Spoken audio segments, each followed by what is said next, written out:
It's a blessed day everyone! Medyo maulan nga pala ngayon, kaya naman napagdesisyonan naming magluto ng sinigang. May isda nga kaming nabili last time, kaya sinigang na isda ang lulutuin namin. Meron din nga kaming tirang kangkong, kaya naman iyon na yung magsisilbing halo ng sinigang.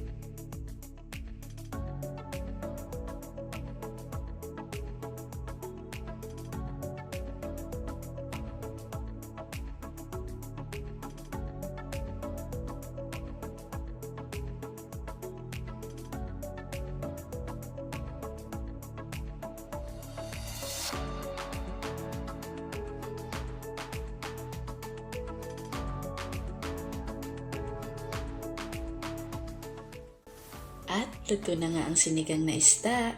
So that's all for today. Thank you so much everyone. God bless and see you later.